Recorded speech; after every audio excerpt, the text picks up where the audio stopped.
Bismillahirrahmanirrahim.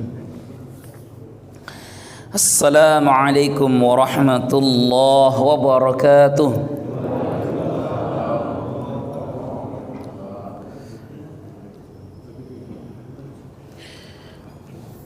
Innal hamdalillahi nahmaduhu wa nasta'inuhu wa nastaghfiruh wa na'udzu billahi min shururi anfusina was sayyiati a'malina man yahdihillahu fala mudilla lahu wa man yudlilhu fala hadiya lahu nashhadu an la ilaha illallah wahdahu la syarika lahu wa nashhadu anna muhammadan abduhu wa rasuluhu la nabiyya wa la rasula ba'da. Ya ayyuhalladzina amanu taqullaha haqqa tuqatih wa la tamutunna illa wa antum muslimun. Allahumma salli wa sallim wa barik wa karrim ala habibina wa nabiyyina wa syafi'ina wa sayyidina wa maulana Muhammadin wa ala alihi wa ashabihi wa man tabi'ahum bi ihsanin ila yaumiddin. Kaum muslimin dan muslimat jamaah ta'lim Masjid As-Salam, semoga Allah Subhanahu wa taala memberkati kita semua. Alhamdulillah wa syukrulillah, la haula wa la quwata illa billah. Salawat beriring salam kita curah limpahkan pada Rasulullah sallallahu alaihi wa ala alihi wa sahbihi wasallam. Kita melanjutkan kajian kita dari kitab Arba'in An-Nawawi dengan syarahnya Jami'ul Ulum wal Hikam yang ditulis oleh Imam Ibnu Rajab Al-Hambali. Pada pertemuan yang lalu kita telah menuntaskan hadis nomor kedua dari kitab Al-Arba'in. Maka seharusnya kita melanjutkan hadis nomor 3 tentang pondasi-pondasi Islam, di mana agama Islam itu dibangun di atas 5 perkara. Tapi kita lewatkan hadis ini karena sebenarnya penjabarannya telah kita bahas pada hadis yang kedua. Karena di hadis yang kedua juga malaikat Jibril bertanya ke Rasulullah SAW tentang apa itu Islam. Dan Islam adalah mengucapkan 2 kalimat syahadat, mengerjakan sholat, menunaikan zakat, berpuasa di bulan Ramadan, kemudian melaksanakan ibadah haji jika mampu. Di hadis yang kedua, di hadis yang ketiga juga sama. Ya, di hadis yang ketiga juga sama. Sehingga kita tidak perlu mengulang lagi, tapi kita melanjutkan hadis yang keempat dari kitab Arba'in An-Nawawi, Imam An-Nawawi. Datang dari sahabat Abdullah bin Mas'udin radhiyallahu anhu. Di sahabat yang mulia Abdullah bin Mas'ud radhiyallahu anhu. Beliau ini adalah ulamanya sahabat, sekalipun beliau bukan berasal dari keluarga yang dikenal atau keluarga kaya raya, tapi jasanya untuk Islam sangat besar. Beliau dahulu di masa muda adalah sebagai pengembala domba, pengembala kambing. Makanya Abdullah bin Mas'ud suka sekali dipanggil oleh penduduk Mekah dengan ru'iyal ghanam, artinya tukang ngangon kambing. Abu Jahal pun sangat sering menghina Ibnu Mas'ud atau Abdullah bin Mas'ud, karena di antara orang yang kambingnya diangonkan juga salah satunya punya Abu Jahal. Apalagi kemudian Abdullah bin Mas'ud ini miskin. Jadi karena miskin lebih-lebih lagi dihinakan, direndahkan oleh Abu Jahal. Tapi Allah tidak melihat strata sosial seseorang, apakah dia kaya atau miskin. Yang Allah lihat adalah kebersihan hatinya. Innallaha la yanzuru ila suwarikum wala ila ajsamikum. Sungguhnya Allah tidak melihat pada rupa kalian, tidak pula melihat badan kalian, tubuh kalian atau apapun itu. Walakin yanzuru ila qulubikum wa a'malikum. Tapi Allah melihat hati dan amal perbuatan kalian. Maka yang paling mulia di sisi Allah adalah orang yang paling bersih hatinya, yang paling bertakwa. Abdullah bin Mas'ud salah satunya. Beliau ini termasuk yang awal-awal masuk Islam. Bahkan lebih dulu Abdullah bin Mas'ud dibandingkan Umar bin Khattab radhiyallahu anhu. Jadi Umar bin Khattab itu bukan awal-awal masuk Islam. Ketika Umar bin Khattab masuk Islam, kaum muslimin itu sudah sekitar 50-an orang. Jadi salah satu dari 50 itu ya Abdullah bin Mas'ud radhiyallahu anhu. Beliau ini telinganya pernah diiris, dipotong oleh Abu Jahal. Saking marahnya Abu Jahal kepada Abdullah bin Mas'ud, dan dia ini orang susah, keluarga miskin. Abu Jahal tahu tidak mungkin keluarganya bisa membalas. Sementara Abu Jahal ini orang kaya, di mana-mana hukum selalu bicara begitu Pak di zaman jahiliyah. Kalau orang miskin berlawan dengan orang kaya, mana yang menang? Yang kaya. Ya, maka telinganya Ibnu Mas'ud atau Abdullah bin Mas'ud diiris oleh Abu Jahal, telinganya potong.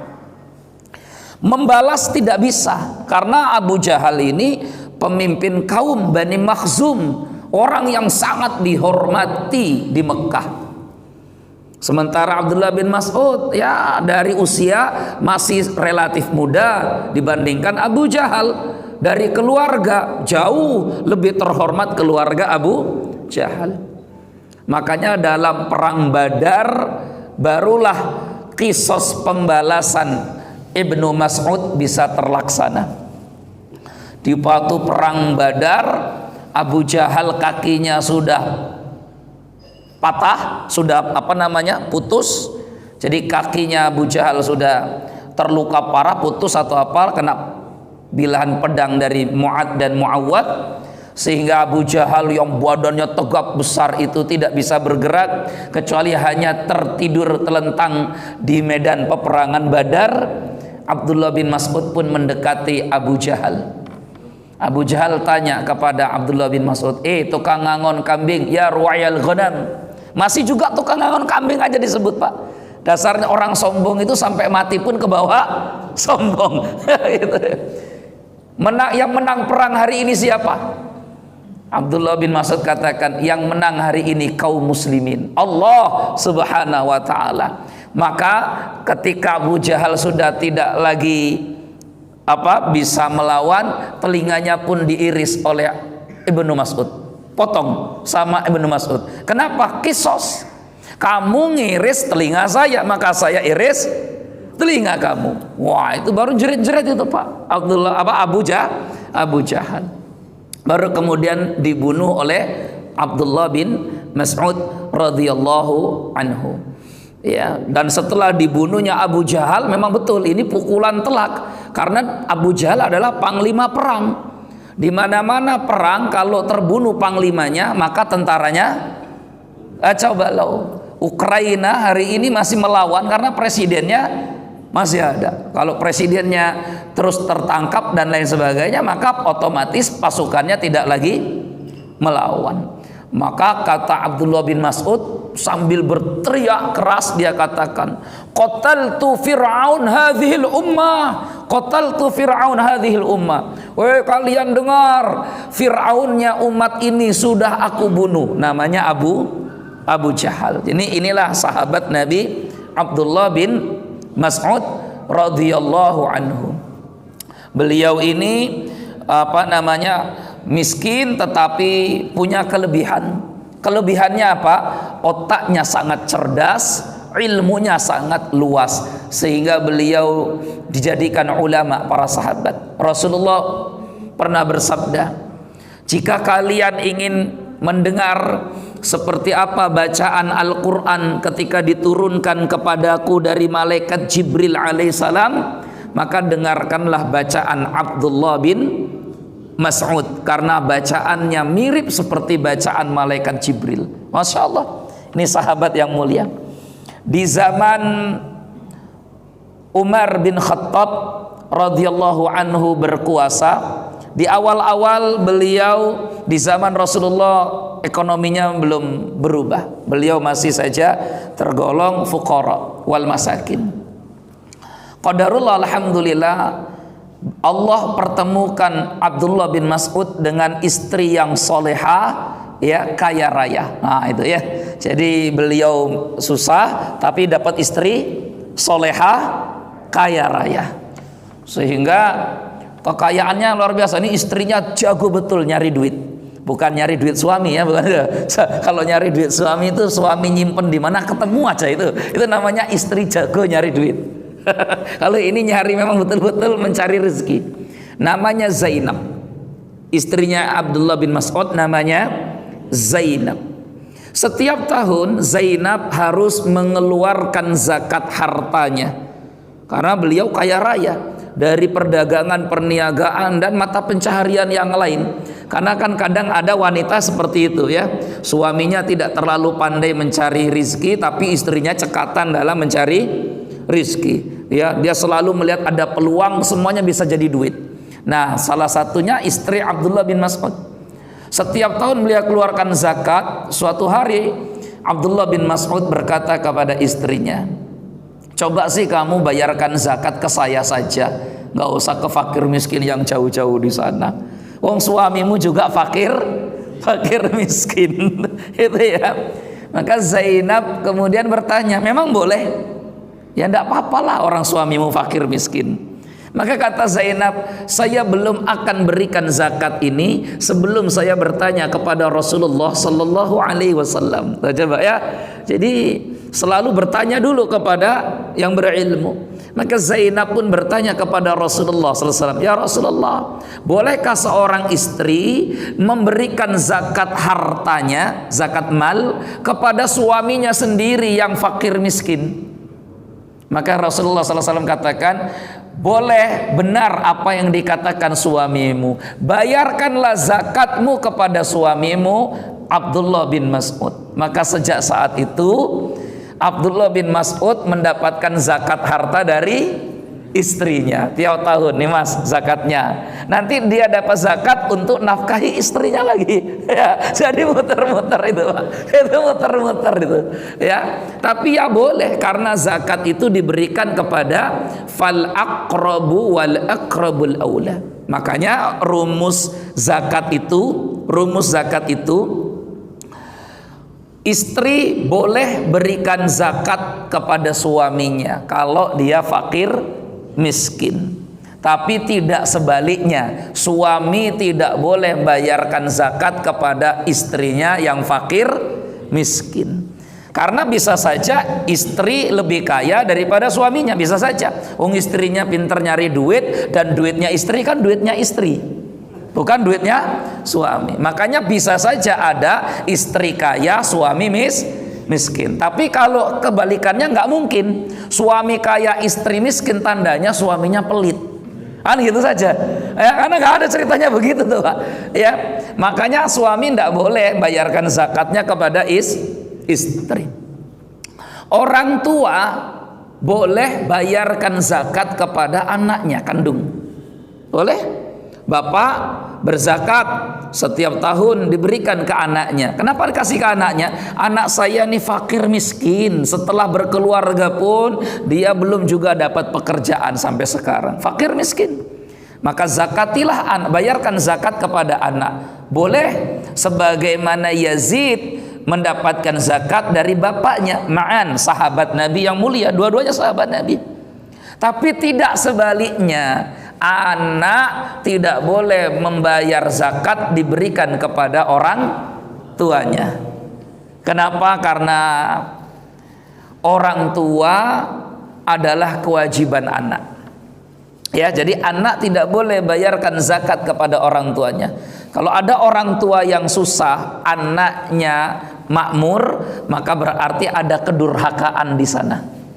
Harusnya anak yang makmur menjaga dan melindungi orang tuanya. Harusnya begitu. Maka orang tua tidak dizakati. tapi ya diberi, bukan dizakati. Pak, kamu pulang kampung? Iya. Nih Pak, apa? Zakat untuk bapak. Berarti bapaknya fakir miskin. Kok bisa bapaknya fakir miskin, anaknya kaya raya? Berarti anaknya durhaka ini kalau sudah begini ceritanya. Tapi tidak sebaliknya. Orang tua boleh bayarkan zakat kepada anaknya kalau memang anaknya fakir miskin, tapi tidak sebaliknya. Anak tidak boleh bayarkan zakat kepada orang tuanya karena harta anak adalah milik orang tuanya. Ya, anta wa maluka li abika. Dirimu dan hartamu milik orang tuamu. Ini Abdullah bin Mas'ud radhiyallahu anhu. Khalid bin Walid sempat meremehkan Abdullah bin Mas'ud, atau mungkin sahabat-sahabat yang lain sempat meremehkan Abdullah bin Mas'ud karena beliau biasa suka membawa sandal Nabi. Jadi beliau ini disebut dengan sahibun ni'al Rasulillah, sahabat yang suka membawakan sandalnya Nabi. Dan membawakan sandal orang soleh itu kemuliaan, kan gitu ya, sandalnya. Karena yang dibawa ini bukan sandal orang sembarangan, yang dibawa ini sandal yang punya kunci surga ini Pak. Wong kita aja suruh bawakan sandalnya Pak Arinal aja seneng kan gitu ya. Itu sandalnya Pak Arinal, saya yang bawa itu, katanya gitu ya, seneng. Kenapa? Kan habis dibawakan terus dikasih 500.000 kan gitu ya, seneng lah kan. Lah ini bisa saja membawakan sandal Rasulullah terus, Sal, kamu minta apa? Bisa jadi begitu kan? Saya minta surga ya Rasulullah. Udah didoakan, senang. Iya, makanya di pondok-pondok pesantren itu ada santri tugasnya cuma satu, nentengin sandalnya. Iya, udah. Ada yang begitu tuh, ada namanya khidmat, berkhidmat, ya, melayani gurunya. Dan ya mereka bahagia dengan itu.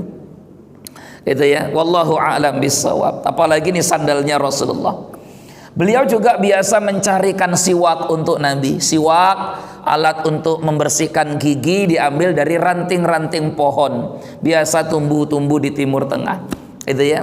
Maka ketika Abdullah bin Mas'ud naik ke pohon siwak itu, angin pun berhembus, tersingkaplah betisnya. Para sahabat yang di bawah melihat Ibnu Mas'ud di atas, kesingkap betisnya. Ternyata betisnya kecil sekali untuk ukuran orang Arab. Pemandangan ini ditertawakan oleh para sahabat. Wah, tuh lihat betisnya kecil banget ini, wah gitu ya. Karena kan kalau betisnya kecil kan lucu, ya Pak ya. Orangnya tinggi, betisnya kecil, jadi lucu kan begitu ya gambarannya kita. Maka Rasulullah kemudian berkata, apa yang kalian tertawakan? Sungguh satu saja betis Abdullah bin Mas'ud, satu, nggak usah dua-duanya, satu saja betisnya Abdullah bin Mas'ud, kalau ditimbang dengan gunung Uhud, maka sungguh jauh lebih berat betisnya Ibnu Mas'ud daripada gunung Uhud itu. Allahu Akbar. Ini menunjukkan bahwa Abdullah bin Mas'ud manusia spesial di mata Allah Subhanahu wa ta'ala. Maka di zaman Umar bin Khattab, nasib Abdullah bin Mas'ud berubah karena beliau jadi gubernur untuk Kufah. Ya, jadi gubernur, diangkat jadi gubernur, sehingga ya kalau jadi gubernur berarti bukan lagi fakir miskin. Abdullah bin Mas'ud.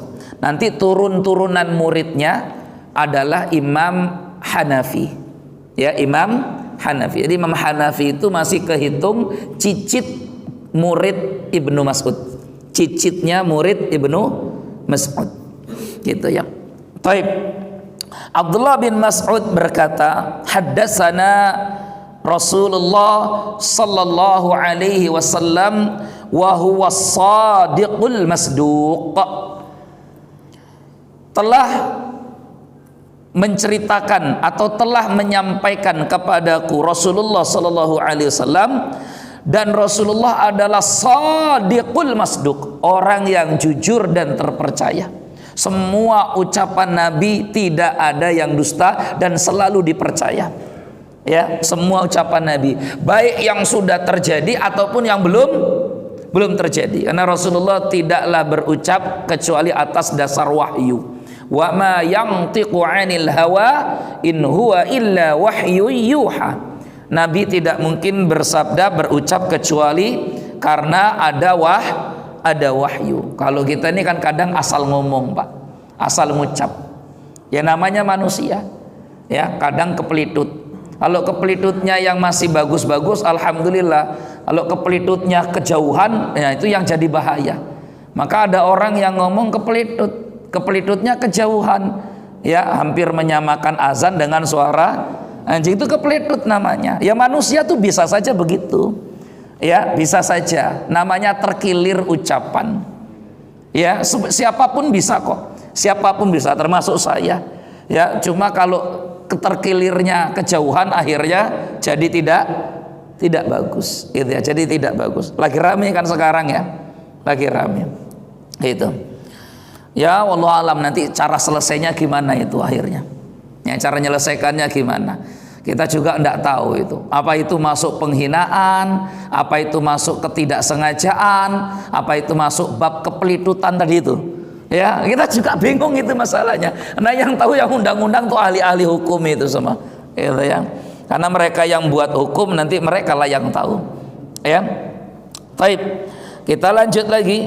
Rasulullah sallallahu alaihi wasallam bersabda, "Inna ahadakum," sesungguhnya salah seorang di antara kalian, "yujma'u khalquhu," penciptaannya dikumpulkan, "fi batni ummihi," di dalam perut ibunya, "arba'ina yauman nutfatan," selama 40 hari menjadi nutfah, "summa yakunu alaqatan," kemudian 40 hari fase kedua menjadi alaqah, "summa yakunu mudghatan misla dzalik," kemudian 40 hari fase ketiga menjadi mudghah, segumpal daging, "summa yursalu ilaihil malak," kemudian diutuslah kepadanya satu malaikat, "fayanfukhu fihi ruh," untuk meniupkan ruh ke dalam janin itu, di dalam rahim ibunya,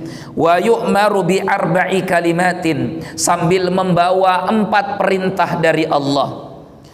Pertama, bikat birizqihi, tetapkan rizki untuk anak ini, wa ajalihi, tetapkan ajal berapa usianya anak ini, wa amalihi, tetapkan pula perbuatan amalnya, seperti apa dia nanti waktu hidup, syaqiyun au sa'idun, apakah dia termasuk orang yang sengsara kelak, ya, atau dia termasuk orang yang bahagia. Fawallahi, maka demi Allah, alladzi la ilaha ghairuhu, yang tidak ada sesembahan yang patut disembah kecuali selain Allah, tidak ada sembahan selainnya selain Allah. Inna ahadakum, sesungguhnya salah seorang di antara kalian, umatku, la ya'malu bi amali ahlil jannah, betul-betul ada yang beramal dengan amalan ibadah manusia surga, hatta ma yakuna bainahu wa bainaha illa dhira', hingga jarak antara surga dengannya tinggallah 1 depa, fayasbiqu alaihil kitab, tapi kemudian catatan takdir telah tertulis, fayamalu bi amali ahli nar, sehingga dia melakukan perbuatan penghuni neraka, fayadkhulaha, akhirnya matinya pun menjadi penghuni neraka. Wa inna ahadakum la ya'malu bi amali ahlil jannah, begitu pula sebaliknya, bi amali ahlin nar, begitu pula sebaliknya, di antara umatku nanti ada orang yang sering kali terlihat berbuat dengan perbuatan penghuni neraka, hatta ma yakuna bainahu wa bainaha illa dhira', hingga antara neraka dengan dirinya jaraknya hanya tinggal 1 depa, artinya begitu dekatnya dia ke jurang neraka. Fayasbiqu alaihil kitab, tapi catatan takdir di zaman ajali telah menetapkan ini orang akan masuk surga. Fayamalu bi amali ahlil jannah, di akhir hayatnya kemudian dia beramal amalan manusia surga, fayadkhulaha, akhirnya dia pun masuk ke surga. Hadis riwayat Al-Bukhari dan Muslim. Hadis ini sampai seorang ulama namanya Muhammad bin Zaid Al-Asfati bermimpi.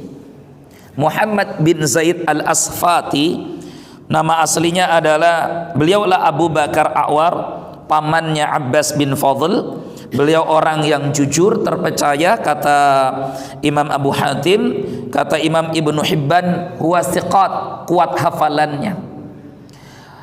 Nah, Muhammad bin Zaid al-Asfati bermimpi. Dalam mimpinya beliau berkata, ra'aitun nabi fima yaron naim. Aku bermimpi melihat Rasulullah sallallahu alaihi wasallam dalam tidurku.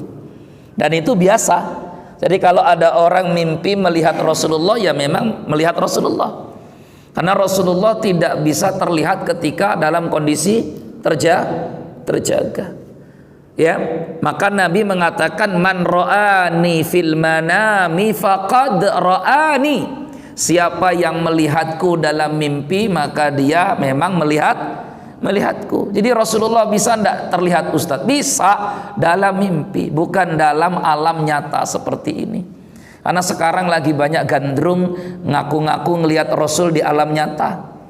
Lagi banyak gandrung.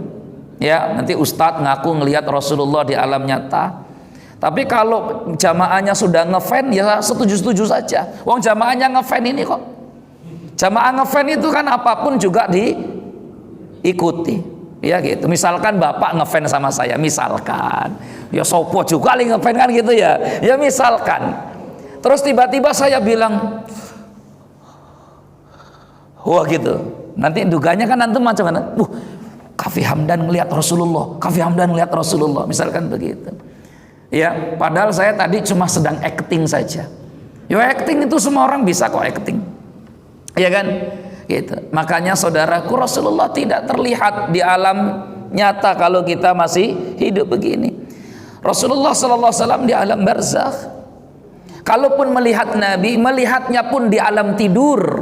Karena seandainya ada yang mampu melihat di alam nyata, kita akan temukan nukilan ini dari para sahabat Nabi. Karena para sahabat Nabi orang yang paling mencintai Rasulullah sallallahu alaihi wasallam, paling cinta. Tapi tidak ditemukan dari mereka mengaku melihat Nabi ketika terus kemudian siapa? Cucu-cucunya sahabat tabi'in, tidak ditemukan juga begitu. Ya, tiba-tiba sekarang lagi banyak orang ngaku-ngaku melihat Rasulullah SAW. Ustaz tidak percaya? Tidak, saya tidak percaya. Karena kembali kepada apa yang diriwayatkan. Ya, dia melihat Rasulullah dari mimpi. Maka ini pun sama. Imam Muhammad bin Zaid al-Asfati juga melihat Rasulullah dalam mimpi. Maka beliau katakan, ra'aitun nabiyya fima yaron naim. Aku melihat Nabi SAW ketika tidur. Maka Nabi pun katakan itu, siapa yang mengaku melihatku dalam tidurnya, maka berarti dia melihatku, maka berarti dia betul melihatku. Fakultu, aku pun berkata, ya Rasulullah, kata Muhammad bin Zaid al-Asfati, wahai Rasulullah, hadisu ibni Mas'udin alladhi haddasa anka. Ada hadis dari sahabat Abdullah bin Mas'ud yang katanya beliau mendengar langsung dari engkau, diceritakan langsung dari engkau kepadanya. Faqala haddatsani Rasulullah, kata Abdullah bin Mas'ud, Rasul yang menceritakan kepadaku. Apakah benar seperti itu? Rasulullah sallallahu alaihi wasallam menjawab dalam tidur, ya, dalam tidur nih, lagi-lagi ini bicaranya dalam tidur. Faqala sallallahu alaihi wasallam, Nabi kemudian bersabda dalam tidurnya Muhammad bin Zaid al-Asfati, walladzi la ilaha ghairuhu haddastu bihi ana. Rasulullah kemudian bersabda, demi Allah yang tidak ada sesembahan ya kecuali selain Allah, betul aku telah menyampaikan sendiri kepadanya, Abdullah bin Mas'ud. 3 kali Nabi berkata seperti itu. Bahkan Rasulullah dalam mimpinya Muhammad bin Zaid al-Asfati tidak hanya berkata itu, tapi Rasul kemudian melanjutkan, ghafarallahu lil a'mas, semoga Allah mengampuni A'mas. A'mas orang yang meriwayatkan hadis ini. kama haddasa bihi wa ghafarallahu liman haddasa bihi qabla al-a'mash wa liman haddasa bihi ba'dahu. Bahkan 3 orang didoakan oleh Nabi, semoga Allah mengampuni A'mash, semoga Allah mengampuni Zaid bin Wahab, semoga Allah mengampuni Abdullah bin Mas'ud. Karena dari 3 orang ini hadis Nabi sampai ke kita semua. Jadi orang yang menjaga sunnah ajaran Nabi didoakan oleh Rasulullah Sallallahu Alaihi Wasallam. Poinnya adalah kalau orang mengaku melihat Rasulullah dalam mimpi, ya memang semoga saja itu yang dilihat, ya Rasulullah Sallallahu Alaihi Wasallam. Toh misalkan Imam Al-Bukhari juga mimpi melihat Rasulullah. Sehingga ketika melihat Rasulullah dalam mimpi itu, Imam Al-Bukhari kemudian terpacu, termotivasi untuk menulis kitab Sahih Al-Bukhari. Ya, kitab Sahih Al-Bukhari. Jadi mimpi karena melihat Rasul dan kemudian memberikan pesan. Dan itu biasa. Kalau orang-orang soleh yang mempelajari tentang kepribadian Nabi, beliau tahu fisik Nabi seperti apa, sangat mencintai Rasul, melihatnya dalam mimpi, itu banyak terjadi, ya itu banyak terjadi. Baik, saudaraku yang dimuliakan Allah, hadis ini menceritakan kepada kita tentang awal mula penciptaan manusia. Semua makhluk Allah ciptakan dengan fase ini, 40 40. Dalam Al-Quran dirinci yang 40 ini jadi 7 tahapan. Quran surat Al-Mu'minun ayat 12-14. Allah berfirman, walaqad khalaqnal insana min sulalatin min tin. Sungguh kami ciptakan manusia itu awal mulanya dari saripati tanah. Semuanya awal mulanya dari saripati tanah. Coba, apa yang kita makan semuanya dari saripati tanah, Pak? Ya, buah-buahan yang kita makan semuanya dari saripati tanah. Tumbuhan, sayuran yang kita makan, padi, nasi yang kita makan, gandum yang dimakan, jagung yang dimakan, semuanya menyerap saripati tanah. Summa ja'alnahu nutfatan. Dari apa yang kita makan itu diproduksilah air nutfah, sperma. Ya, makanya orang kalau nggak makan ya nggak produksi. Kalau makan spermanya jadi ada terproduksi. Ya, fi qararim makin, di tempat yang sangat kokoh, tertahan dia. Diciptakan manusia di situ, di rahimnya seorang wanita. Kokoh ini, qararim makin, Pak. Ya, qararim makin, kokoh. Setelah jadi nutfah, summa khalaqna nutfata 'alaqah, berubah jadi alaqah, segumpal darah atau zigot. Ya, fa khalaqnal 'alaqah mudghatan, dari alaqah berubah jadi segumpal daging. Fa khalaqnal mudghata 'idhaman, dari daging nanti jadi tulang, dibentuk tulang. Fa kasawnal 'idham lahma, tulang yang sudah terbentuk kami bungkus dengan daging lagi, dengan daging, ya, kulit-kulit ini, daging. Summa ansha'nahu khalqan akhar, baru kemudian kami ciptakan manusia dalam rupa yang berbeda satu sama yang lainnya. Jadi semua ciptaan Allah itu ada di sana. Saya 2 mingguan yang lalu lah ya, mendengarkan Syekh Khaldun dari Yordania, ya, karena mampir ke Lampung, kemudian kita minta untuk ngisi coba setengah jam di masjid. Beliau menceritakan tentang ini, bagaimana Allah itu luar biasa dalam menciptakan makhluk namanya manusia. Di dalam tubuh kita ini manusia semuanya itu terdiri dari begitu banyak sel, ya, jutaan atau mungkin miliaran sel. Setiap sel, masing-masing satu sel dalam tubuh kita manusia itu mengandung 46 kromosom. Setiap satu sel itu ada 46 kromosom. Jadi kalau rambut kita dicabut, itu nanti ada 46 kromosom. Rambut semua, pokoknya di badan kita ini masing-masing sel itu ada 46 kromosom. Kromosom itu apa fungsinya?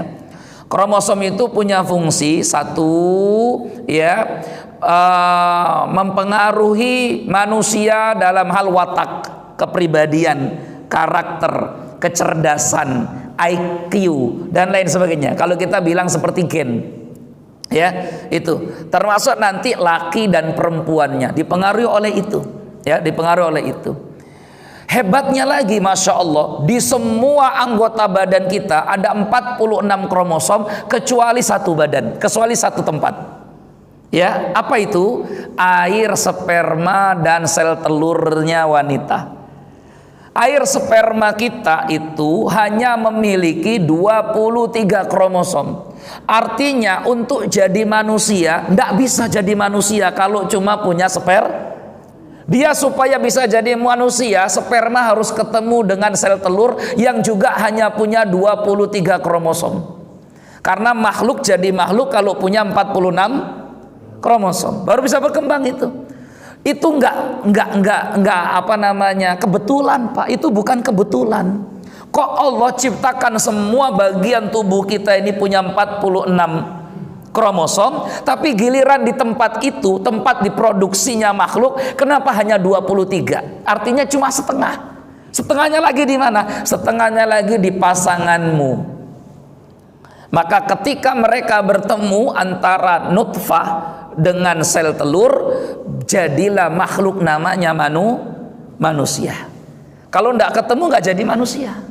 Kalau nggak ketemu nggak jadi manusia. Masya Allah, jadi sampai sedetail itulah para ahli meneliti, dan tentu sekali lagi bukan kebetulan, tapi semuanya atas ciptaan Allah Subhanahu wa taala. Lagi-lagi semuanya agar kita makin beriman kepada Allah Subhanahu wa taala. Karena Allah Maha mampu menciptakan semuanya. Nah, saudaraku yang dimuliakan Allah Subhanahu wa taala, Allah berfirman, ya ayuhan nas, hai manusia, in kuntum fi raibim minal ba'si, kalau kalian ragu bahwa nanti akan dibangkitkan makhluk setelah matinya, fa inna khalaqnakum min turabin summa min nutfah, maka sesungguhnya kalian dahulu diciptakan oleh Allah dari tidak ada, dari tanah, tidak ada bentuknya. Kemudian dari air yang hina, juga nggak ada bentuknya.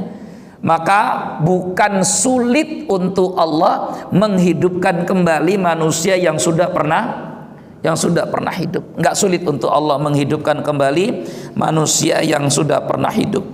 Allahu a'lam bissawab.